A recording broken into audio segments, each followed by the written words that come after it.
Welcome to the Intern Whisper. The show is all about the future of work and innovation.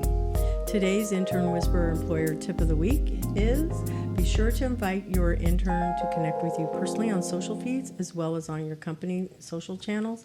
Remember, this is a really good way for them to learn more about LinkedIn. You want them to have a LinkedIn profile so that they can be tagged on these messages and be able to give them a shout out. They like seeing that.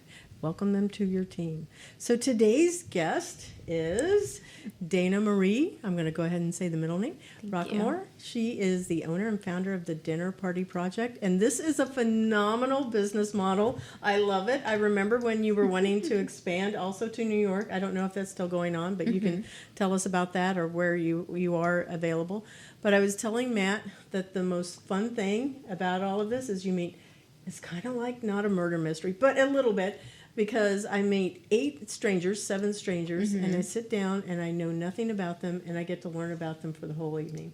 So we're going to talk about that a lot more. But our show is all about education, innovation, and the future of industries and jobs. So Matt, you get the odd, I'll take the even. Okay, sounds good. So tell us about yourself using only 5 words. Sure. And why? And tell us why those 5 words. Why those 5 words? I would say that I am creative. I love to explore. I love to do things that are hopefully interesting and creative in a different way than other people are. I would say that I like stylish things. So I like aesthetically pleasing environments, whether that's your wardrobe or rooms that you walk into or just events that you go to. I will say, Matt, I'm going to tell you and all of our listeners, you guys should definitely go to her website when she shares that with you, towards the end of the show, because it is beautiful to look at. It is truly out of a magazine, everything that she does. That's very generous. No, it's true. Thank you. I would say I am a wanderer. I love to travel. A nomad. A nomad, yes. I travel really well. I feel I love adventuring, so whether that's domestically or internationally, I do love to wander. I love to travel. Yes. I would hope to say that I am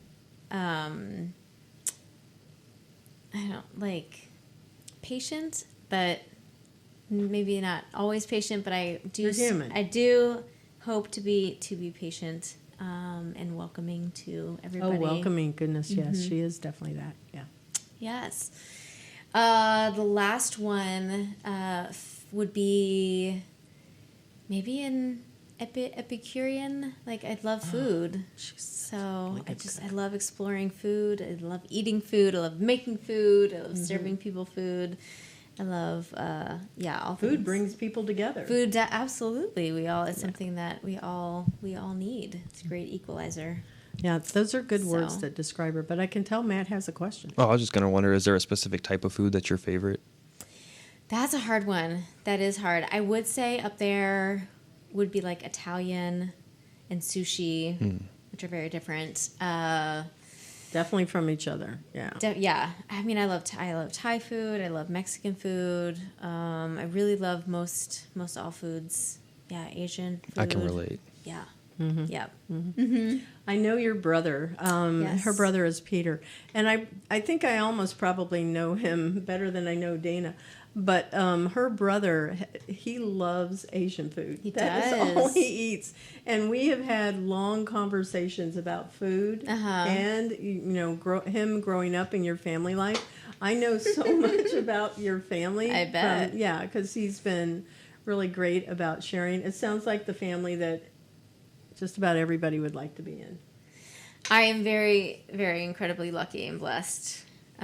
To be in the part of the Roquemore clan. Yeah. Not perfect on any scope. There's things still that we work through, as any family does, but I do feel really lucky to have been placed in my family. I have 4 wonderful brothers. That's a lot of guys. That is. So she's the only girl. Yeah. Only girl, 4 younger so brothers. They have to be super protective of you, I would think. Yeah, somewhat. I mean, they're brothers. It was definitely a different dynamic growing up. different dynamic now, you know, so we've all grown into our own as humans, as adults, and our dynamics, you know, have shifted and changed, and in I think mostly a pretty great way. Has having all brothers given you a different perspective, or like I don't know, like a more robust perspective of like the human experience and just like everything? Do you have like a more a better understanding of males now because you've had so many brothers? Somewhat. I wouldn't say I'm an expert on the male species. I would say growing up with 4 boys was always just like a 3-ring circus. So there's just always, you know, always things going on. There wasn't a ton of fighting, which was nice. I mean, every once in a while for sure. But I mean, it was just kind of like a wild, rowdy crowd that I had to kind of also help to corral and and help everything around the house function in that way. So I had 2 brothers. Matt is an only child. An only child. Yeah. Wow. Not lucky. That's what everybody wants to say. That's but it's an experience that I had to do not know. Well, kind of. You're the only girl, so out of the siblings. Only girl, but then there's 4 other children. I know. So but all the attention did not get just on me. Really? No. Yeah, I would have thought that being the only girl, it would have made it like everybody, boys, you guys are all supposed to take care of your sister. Sure. But I mean, my parents were not equally divided, but they were still, you know, like divided and taking care of everybody. Gotcha. Yes, not just me. All right. So going to this question number 2 is, what job did you want to have when you were growing up as a child? Yeah, a good question, because I don't feel like I had one really narrow path in that way. You know, like maybe it was like a veterinarian or a model or a doctor or I just like it as a kid. I mean, that was always changing. I was never somebody who was like, oh, when I grow up, I am going to be X. Like a friend of mine that I actually just had on my podcast was telling me that like he knew at 14 he wanted to be a chef. So at 14 he had this very clear vision and then a very clear way of getting to what he wanted to do. And I never really had that as a kid. Like, I mean, that kind of always like shifted and changed, and I really didn't. I mean, we'll get to it, but I really didn't kind of land, I think, where I was supposed to be in my career. I don't know, maybe because you're an entrepreneur and that kind of encompasses anything that you want to be. Sure. Yeah. I mean, I've done several different things in my kind of professional career in that way. But also I kind of felt that freedom to, one, pursue what I wanted to do. Like, I didn't have to go down any one exact path, and then 2, I didn't really ever have like a specific like I'm going to be a veterinarian or I'm going to run for office or something like that. Yeah, I never really had that drive. I had said I wanted to be an attorney, and then I worked for attorneys, and I went, no, thank you. I don't want to. Sure, no. It's really stressful. They're very, very stressed out. So, yes. And I can't imagine wanting to be a doctor because needles. No, thank you. Yeah. So I would have been tagging out on that one. Yeah. Veterinarian. I will say the only thing that I really has been a through line is probably since I was like a late teenager, I really did feel like a calling to want to serve people and to help them or just to be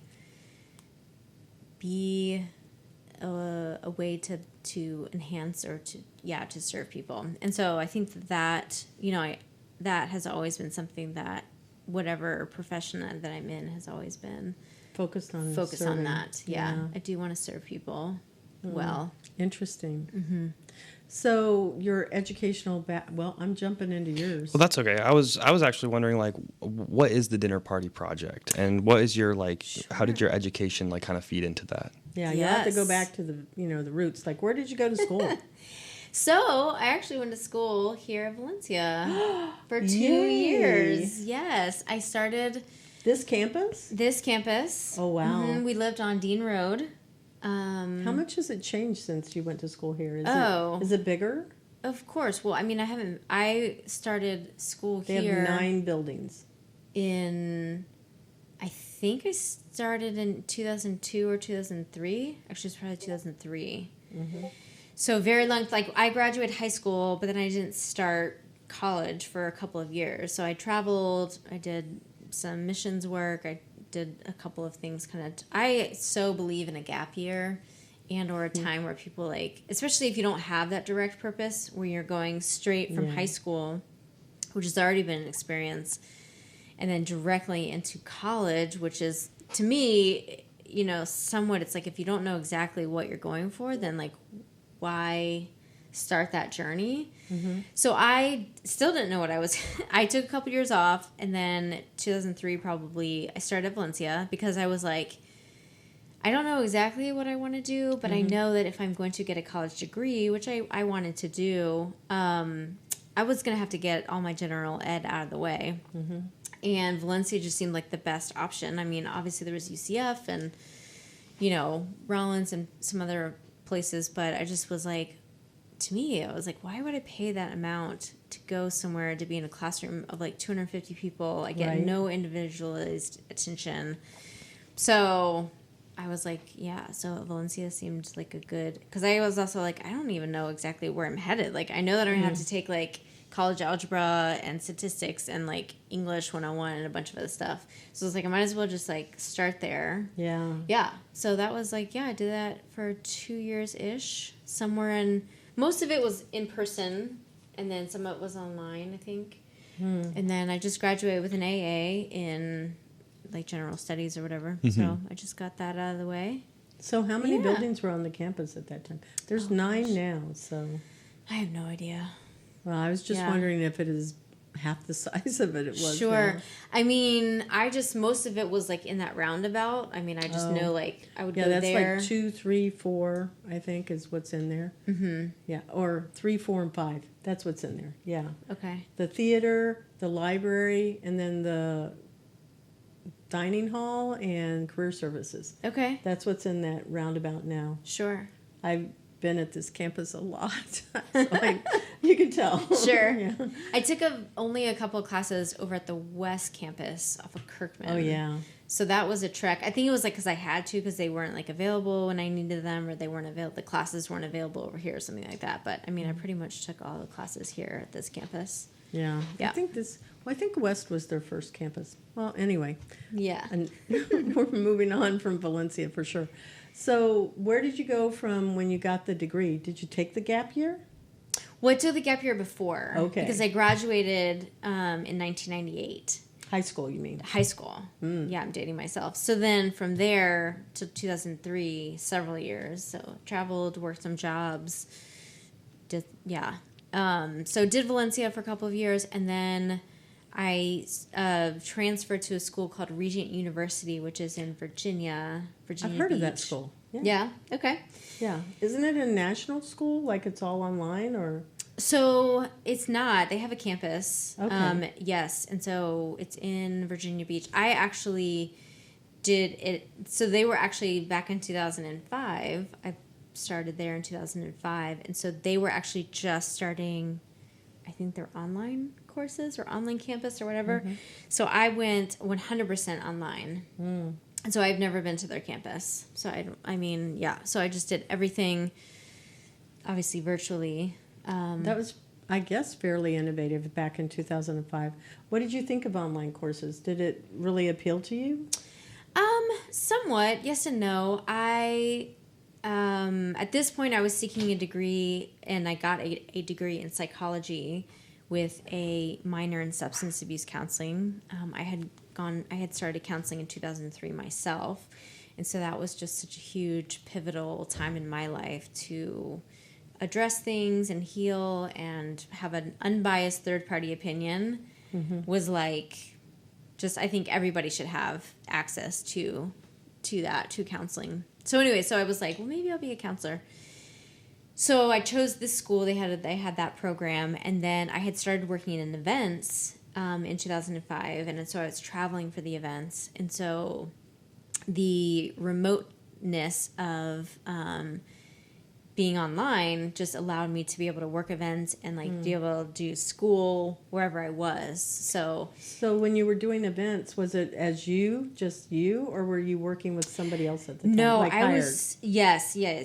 So I started with this company in 2005, and then I was a contractor with them, and so they would put on large scale events like anywhere from like 3,000 to 30,000 people. Oh, wow. Yeah, so I would do event logistics for them. So I would just come in for the event to whatever city that they are having the event in, and then just execute the event.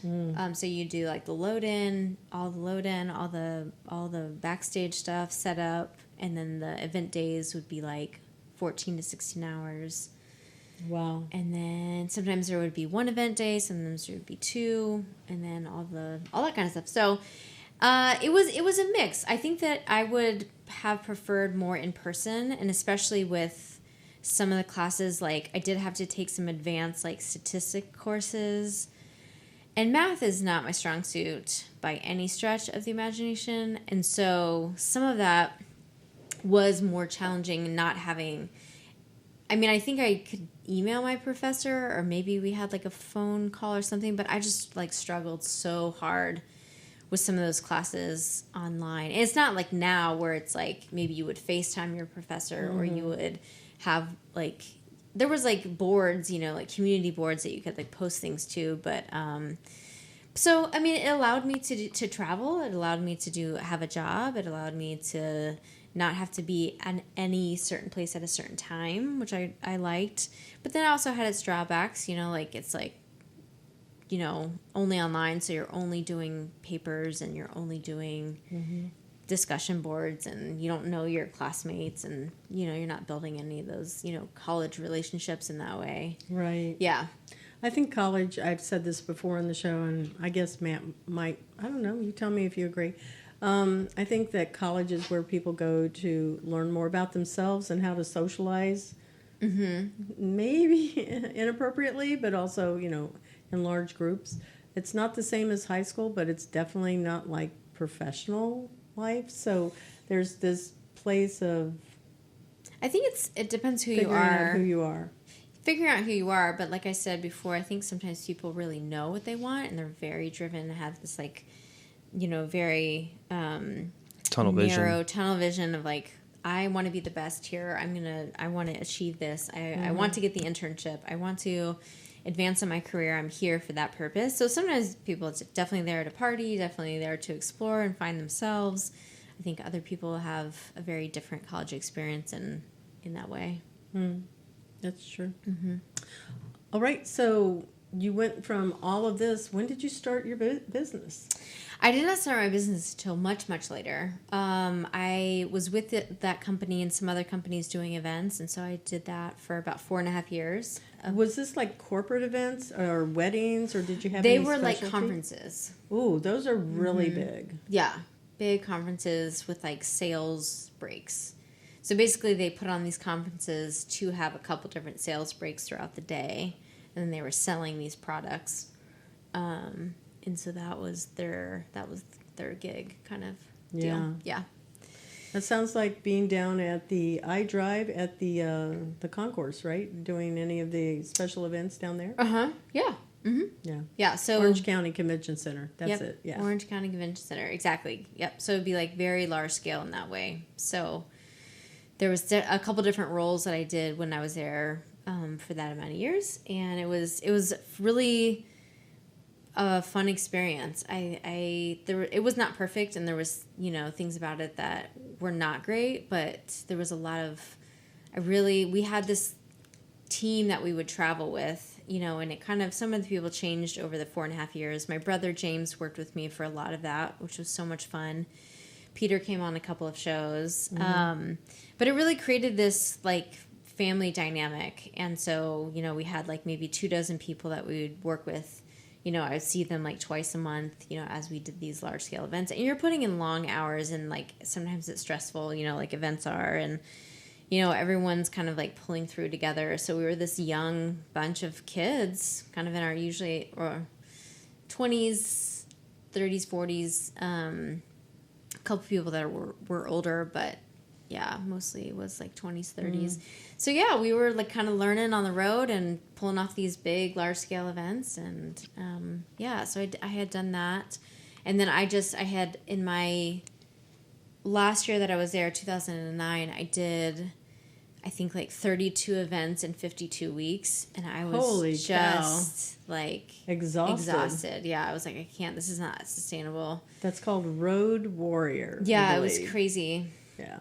So I had been there for several years and kind of knew that it was my time to kind of move on. But that was a very emotional, because like I said, I had this crew, which some of them are, like many of them are still my friends today. And we just all learned a lot together during that time. So after that, I started a business called Other People's Property. And so I was selling vintage clothes and doing clothing swaps and doing markets and helping people to have a wardrobe that would work for them and their lifestyle. So helping them. Like that. Yeah, it was called Closet Consultations. So I loved serving them and helping them to figure out like if they're an attorney or they're a stay-at-home mom, or if they've got a really active job, or if they just want something for like a date night with their partner.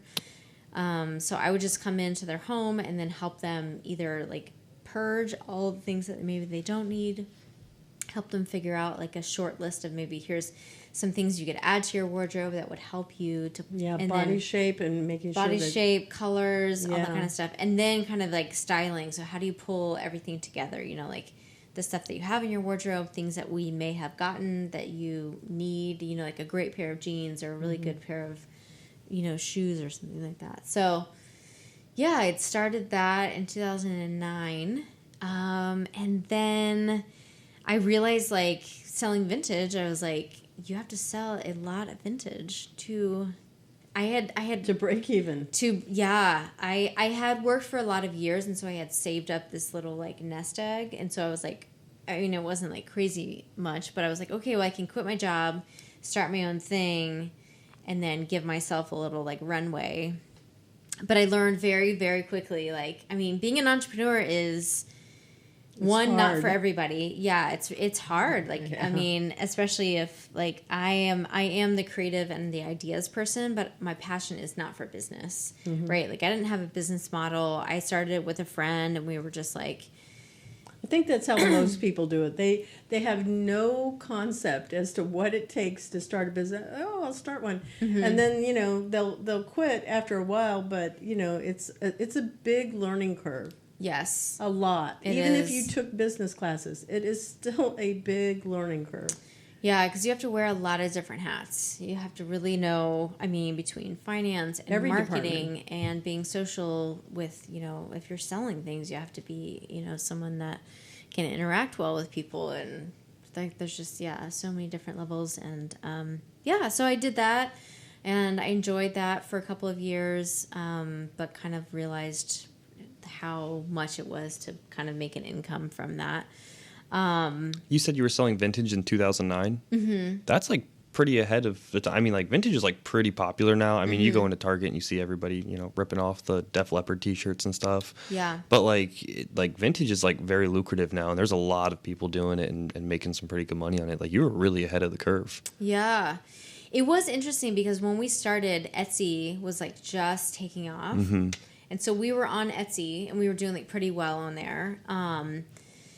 But like even now, or even like towards the end of when I had this company, it's just so oversaturated. Yeah. And eBay and stuff like that. It's Yep. just like, it was kind of on the beginning end of people being more interested in that. And then we would also give back to Mission of Hope in Haiti, like 10% of what we made, we would give back. And so that was also kind of like a newer concept of like a socially social responsibility. Yeah. So we kind of started with those things, and then trying to kind of make all of that work. And then it was exciting, and then it was frustrating, and it's everything. It's everything. You go home and cry sometimes, and nobody knows what's going on. It's a lot. Yeah. It is so a lot. I always tell people like, if you want to be an entrepreneur and you feel like that is your path, like absolutely. But if not, like think about it before you take that dive. Like don't quit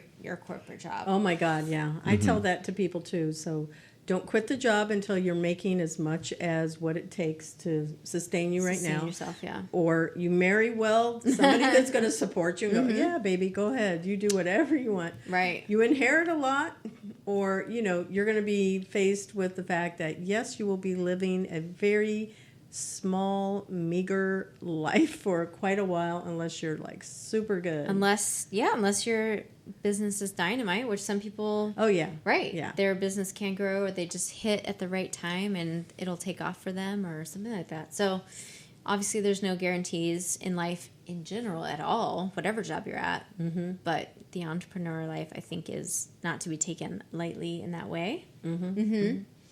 So from there, I started to work for Credo, downtown Credo. Nice. Yes. I did not know that. So you and Ben. Yep, me and Ben and Nicole and our friend Stefan, a couple other people back in the day when they had their College Park location. I kind of found them also in like 2010, right when I was starting my business. So I was like back, I was home doing my thing. And so I'd work out of there a lot. And then they were just starting up.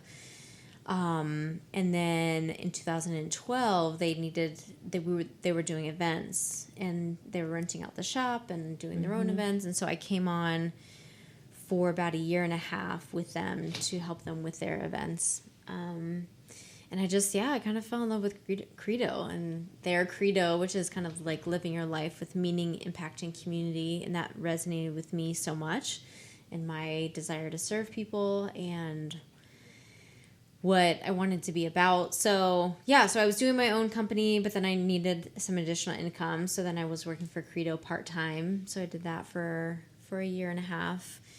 And then I got to the end of 2013 and I was trying to do my own business. And then I was doing Credo and I just was like kind of burned out. And I was also taking like freelance jobs and stuff like that. So I just kind of got to the end of the year and I was like, I am so tired.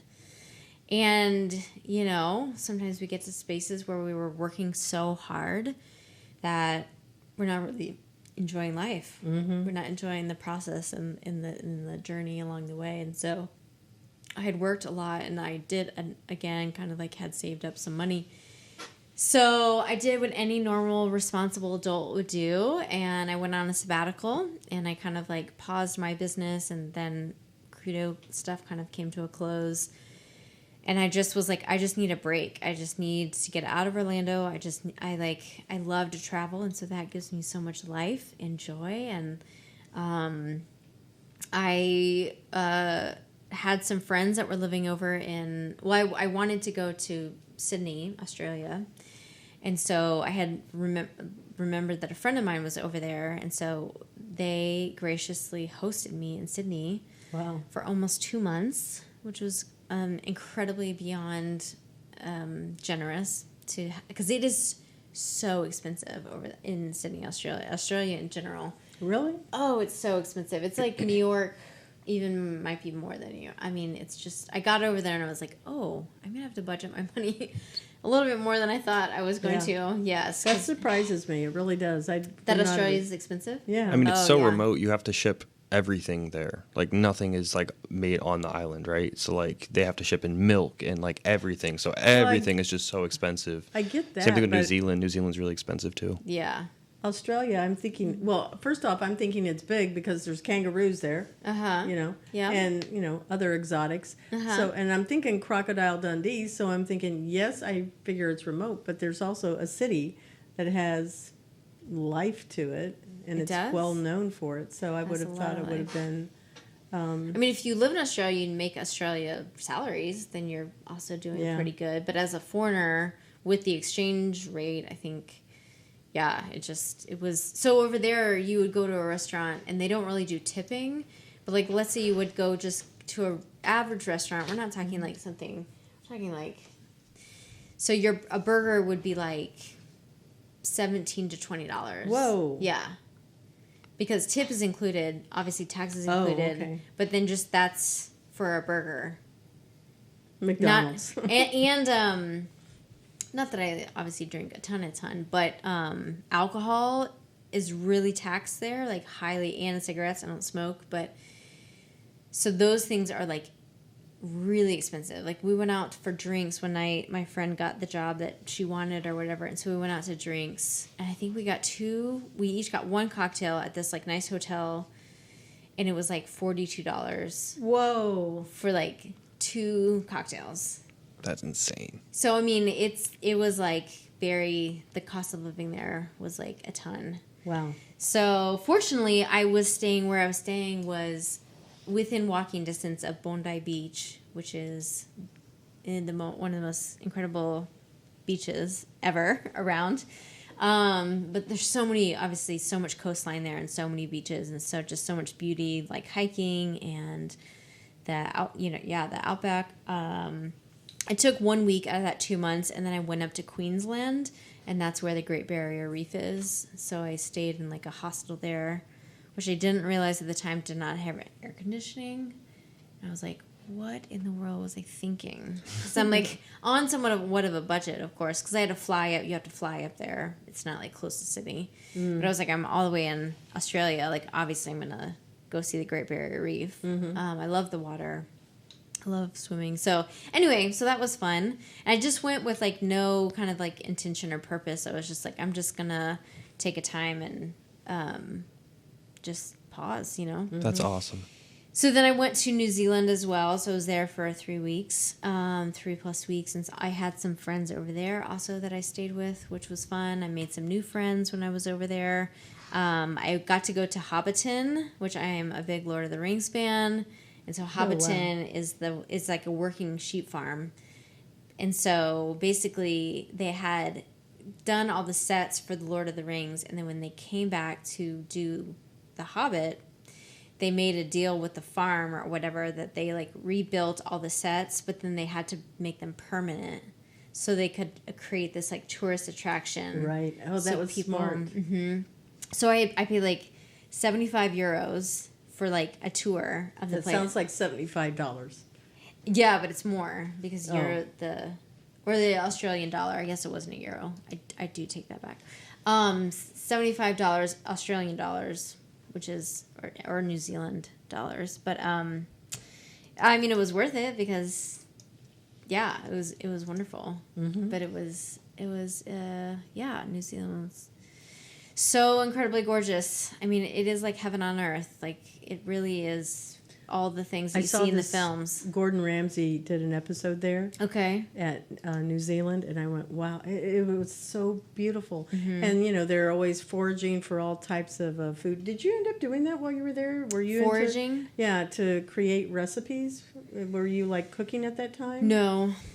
I was eating at that time. Yeah. I mean, I wanted to eat everything, so. Yeah. But I wasn't kind of, like, there for inspiration or foraging in that way. So how did you get to the dinner party project? Yes, so we're getting there. So basically I had this 3-month adventure. I spent all my money. I just went crazy, went for broke. And so I come back, and this is middle of 2014, and then I come back and basically, you know, I kind of like don't have a job. I don't have any money. I don't know what I'm doing next. Like, the adventure is over. I had, you know, mostly a really wonderful time.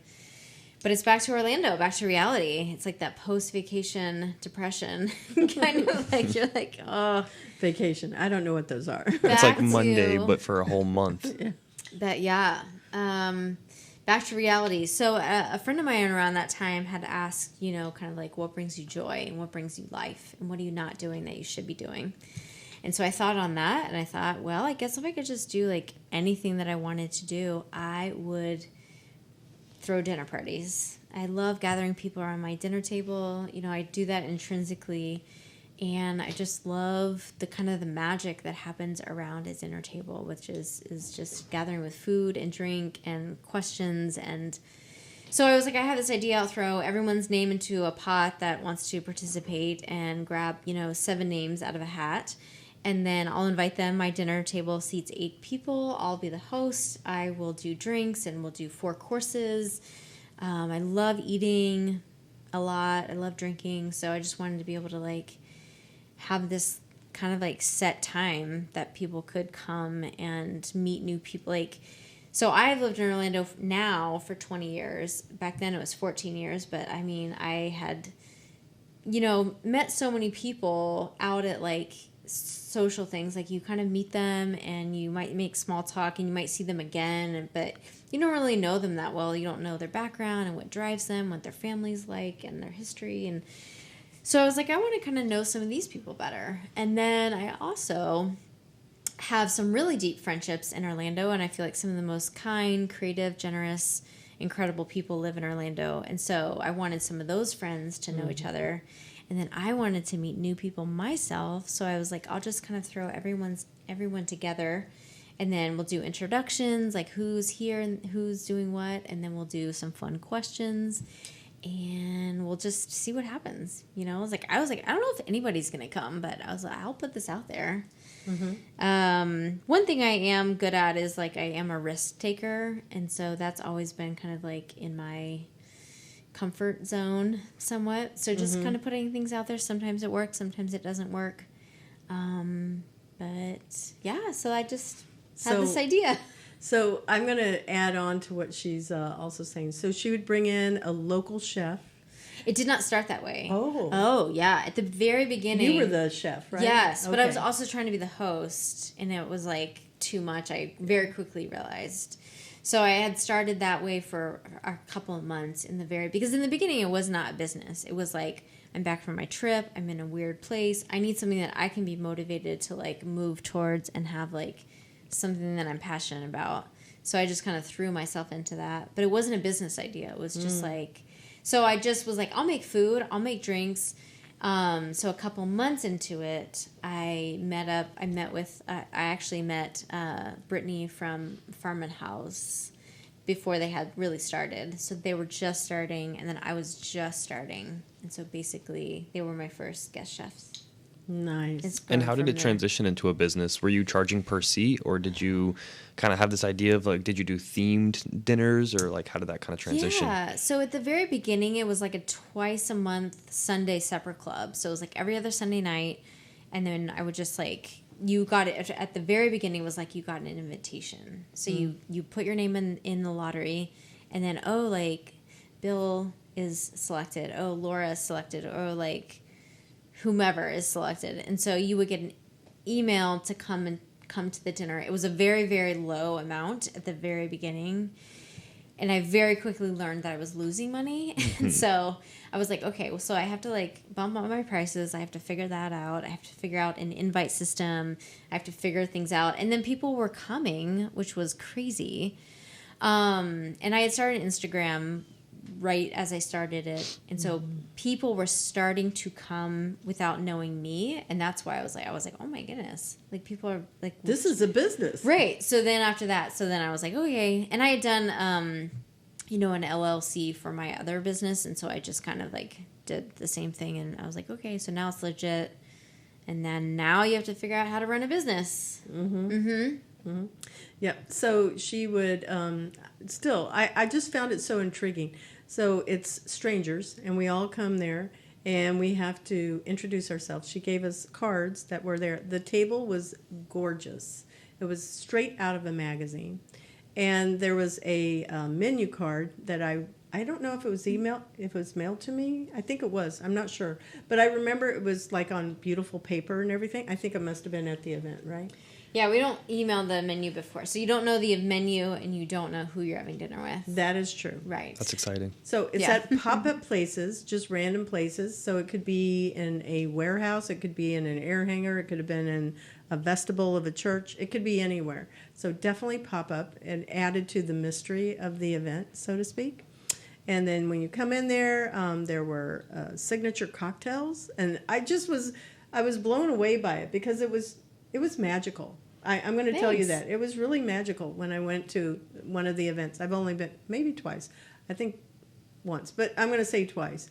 So you get cocktails, you're meeting with people. Well, you've been to at least two, because one regular one and then one the TEDx. Yeah, that's why I was counting it as two. Right, yeah, at least two. But I was working that one. So okay, sorry. So it was like not quite the same, where I got to sit down with everybody. But anyway, so you're sitting down, you have these questions that you get to ask everybody. She had 4 courses. So I know there was an appetizer. Mm-hmm. No, there were hors d'oeuvres. Mm-hmm. And then a starter course. The starter course. So with that could have been super salad, the entree, and then the dessert. Yeah. And we got to meet the chef whoever the local chef was, and it was all like locally grown, and it was, super, super healthy. I mean, I've left feeling satisfied as well as, really enjoying it, and met lots of cool people. That's so cool. Mm-hmm. Yeah. It's a lot of fun. And she has this business, and it is amazing. And I want everybody to know about it because it really is a cool thing to do. Thanks. Do you also do it for other people? Like, if they say, hey, I want to do it in my home, do you? Yeah, so we have private parties, which is kind of like the most important thing right now. So we're doing dinner for 8 right now, so anyone's welcome to join us. You guys should both come sometime. Mm-hmm. So it's been a lot of fun to feel reconnected kind of after this time of not being so connected.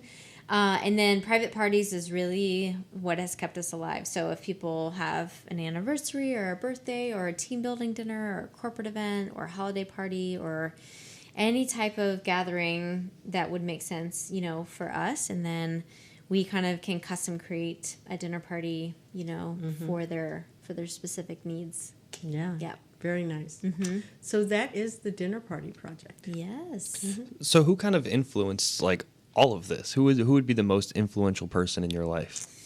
Yeah, I would say probably my dad would be.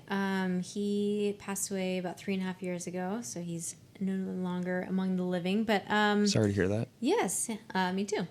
But he was just such a friendly face and friendly person, and he just genuinely loved all people, no matter who. I mean, he was in the Oval Office with Reagan, and he would talk to the guy behind the counter at McDonald's, and he just like genuinely like cared for all people, and that I think was like such a, an impression on me.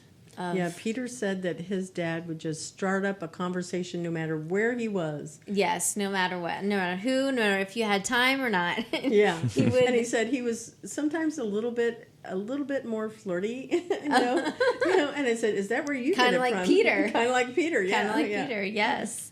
Oh, yeah. He was just very, very, like, a warm and welcoming person. He was. In that way. That's awesome. Yeah, he did get to come to a couple dinner parties, so that was awesome that he got to see that for sure. And your family served in ministries. Yeah, over the years. Yeah, my dad had a nonprofit that was also kind of helping, wanting to help serve people. So we kind of learned that pretty early on. He had some initiatives that were helping people to be thankful for what we have in America. We have so many blessings. We have so much. I mean, even if you're at the bottom of the bottom rung, like we have a lot of things that are broken in the United States of America, but we have a lot of privilege. Way more than other people. We have a lot of blessings. And just like infrastructure of like, we have a library, system. We have trash collectors, Yeah, These absolutely. very basic needs that, as I have traveled, I've seen that sometimes they don't exist in every spot. So they don't have public toilets or places where you can go make phone calls. We have a lot to be thankful for. Yes. Yes. Traveling has opened my eyes to that also. Mm-hmm. Every time I've come back, I go, wow. Yeah. So much. To extravagance also. So much extravagance. I mean, our grocery stores alone are like, I have 17 options for mayonnaise. It's like, it's a lot. Decision fatigue. Yeah. Anyway, so yeah, I think my dad really has influenced me in a lot of good ways, and So, what are you most proud of? That's a pretty big question. I mean, in that way. Yeah, I definitely am proud of, growing the Dinner Party Project and what we've done. And we've been able to connect thousands of people over 7 years. And so I think the first year, kind of coming to the end of that first year, and we had our first year anniversary party, I just remember thinking back, like, wow, we did it. We're here. Like, people actually showed up for this thing, and we pulled off our 1 year party. I am really proud of what this is accomplishing. Hopefully is making people feel a little bit more connected. Yeah. Relationships. We're made for relationships, I believe, totally, as just humans. Yeah. And as such, having connection and relationship, whether it's just for that moment or, you probably have heard this, it's either for a reason, a season, or for life. And sometimes the reason is just one moment. You don't know the impact that anybody can have. And I'm pretty sure Matt would agree with that too. Oh, yeah, absolutely. They're some of the most important people and some of the most important times in my life have come from just like random occurrences with people on the street. You know what I mean? Or you just like very similar to your dad, just striking up a conversation with somebody, not expecting it to go anywhere, and it changes the whole direction of your life. And that's just like just the nature of being human, I guess.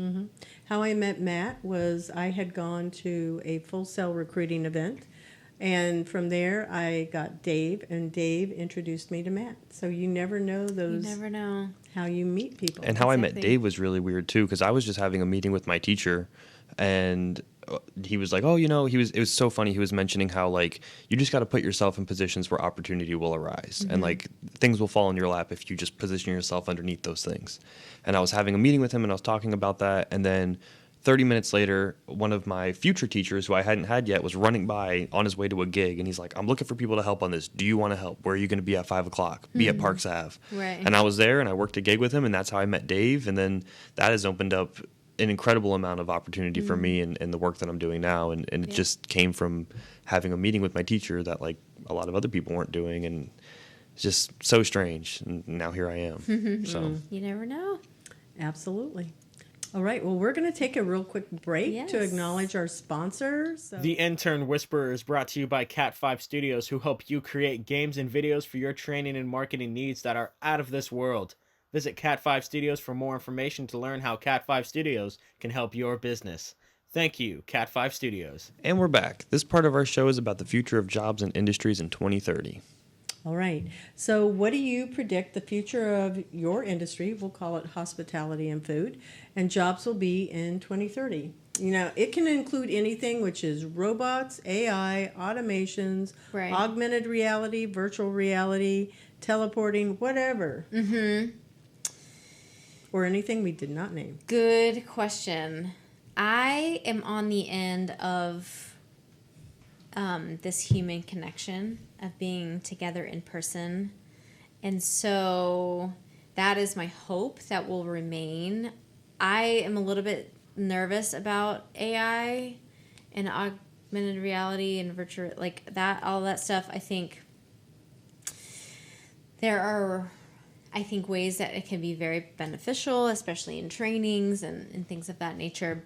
But I also think that it can also very easily be a negative thing for society in living in false realities, in the way that that has the impact on the mind and kind of not living in reality with other humans, because we're human. So to have that real human connection can never be replaced, I don't think. No. And that would be my hope, that would remain. I think even now it's not harder to have people be interested in a dinner party, but I think people do entertain less than they did maybe 20, 40 years ago.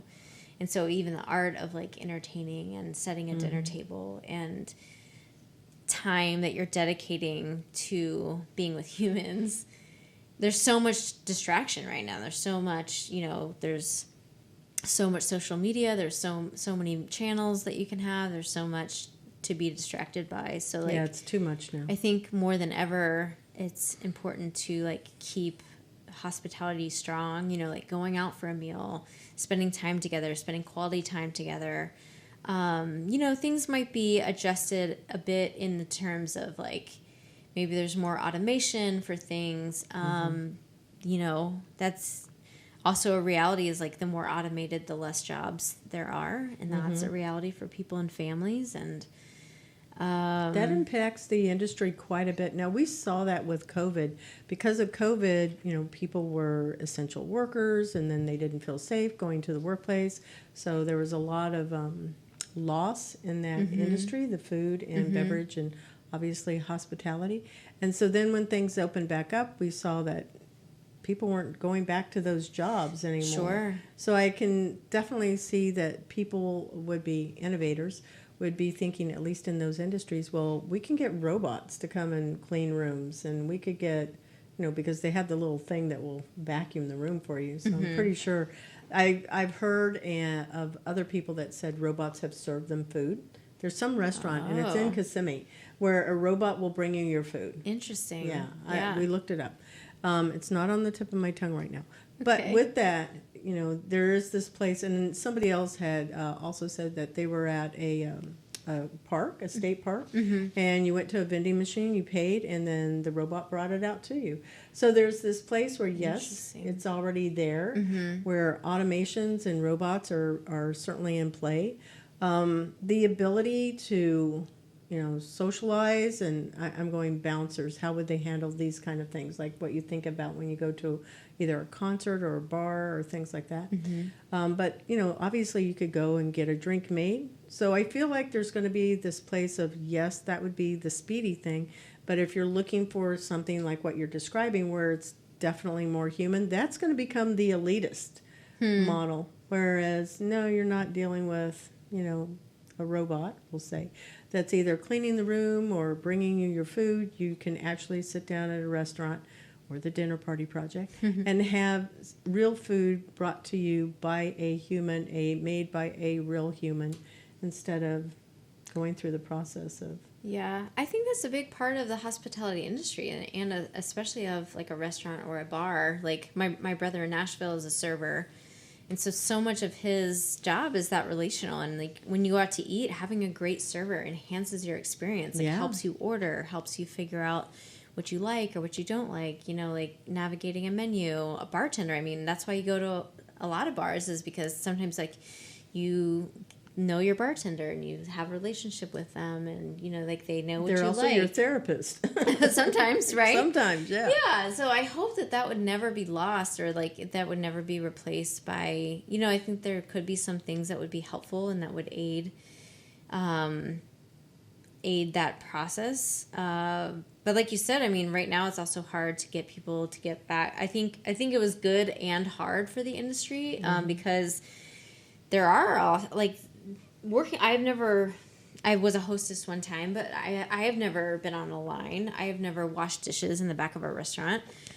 These are hard jobs. Yeah, like, they are. They're not easy jobs, and so I think it was good and hard for the industry to like have a wake up call to say like, are you going to pay me like $17 an hour to like stand on a hot sweaty line and like push out food for 6 hours a night? Like I think people also, the restaurant industry, like as a consumer, we also have to be really realizing like what it actually takes to make our food, from like the ground all the way to your plate. Exactly. Sustainability, all like how much people how much people need to make, and so it's like, how do you keep on paying a dishwasher $9 an hour? How are they supposed to have a living? But a dishwasher is so crucial to a restaurant, or a bar back at a bar. Like these humans are crucial to making, restaurants work in that way. Those are those marginal jobs that, we were talking about last week is, you fall into that space, it's marginal. Is it somebody that can be replaced? If it's replaced by something that is robotic or automations or whatever, then what happens to those people? Where do they go to next? Yeah, I think it's really interesting that your line of work kind of directly opposes like kind of the advancements of technology, right? You're trying to just like reestablish and keep alive like those core traditions that are like super valuable in just society, I guess, where you're just trying to like have those human connections and like, let's put the phone down and take a step back and just sit down and like connect with each other. And like, even like Isabella was mentioning, like, look, this is a local chef who grew everything locally, and it's just kind of like better understanding sustainability and each other, and just kind of, it's really interesting that question was brought up, just given your industry. Yeah. Hard to believe we're at almost the end of our show here, so we only have our last couple of questions. Best mentoring advice that you want to share with our listeners? Yes. So if you are mentoring somebody, I would say to understand their motivation and where they want to go, and like I think we're all created very differently, and our motivations are very different, and the end place and how we get there can be, obviously it's a different journey for everybody, but there can be a lot of different expectations or different reasons that they want to, like end in a certain position. And so like understanding, I think, their motivation and then how they operate. Like some people are more internal, some people more external. They communicate in different ways. They feel they feel valued in different ways. And so like understanding maybe what some of those levels are like, and so how you can best kind of know them as a human and then kind of be a support to them and teach them in the way that they would best receive it. Right. So they so can basically, it is not about you. It is all about the other person. Supporting It's them. both, yeah. Yeah. It's both, yeah. Because you have to bring your dynamic into it, right? So you're bringing yourself in the way that you communicate, but it's the self-awareness on your end, and then it's the care and compassion that you would have to bring somebody along to help them grow into their whole Best version. Yes, and my friend said the other day, the most whole version of yourself, right? And so it's not about this like best tier, this best whatever, but we're all complex human beings. So it's becoming the most whole person that you are. I can get behind that. Yeah, just mindfulness, right? Just being mindful of where you're at and everybody's goals. And Yeah. So how can our listeners contact you? Your website, Yes, your social channels? we would love for everyone to join us around the dinner table. We do dinner for 8, like I said, which is our most accessible dinner, and it's so much fun. So we have a couple dinners coming October 13th, October 27th, and November 3rd. So those are our next couple of dinners. We are on Instagram, of course. Who isn't, except for yesterday for 6 hours. What we are, you can find us at _the dinner party project _. So that is a way to like really keep in touch with what's coming up.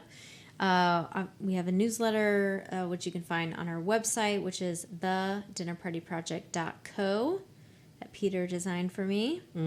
And yeah, the best way would be to email me directly. I love to answer any questions or have a private party or get connected with the dinner. So my email is danamarie@hellotdpp.com.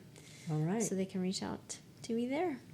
Well, that sounds great. So right now we're going to go and say thank you to our sponsor, Cat 5 Studios. Thank you to the production team, Becca Coffey, associate producer, intern, video and audio editing, Ayana Sanders, Steve Neese, video interns, Nick Morales, Alex Teal, music by Dave Francis, Sophie Lloyd, Charles Fleming, Elijah Sutton, and sound effects by Matt, our own Matt Miller, sitting across the table from us, Dave Francis, and Miguel Centra. So employers, visit Employers for Change at www.e4c.tech to learn how you can get matched to amazing intern talent, be recognized as an employer for change, and also upskill your mid to senior level employees. Thank you for supporting the Intern Whisper, and we hope that you subscribe to our show on Podbean or your favorite podcast channels. Dana, thank you so much. You're welcome so much. Awesome.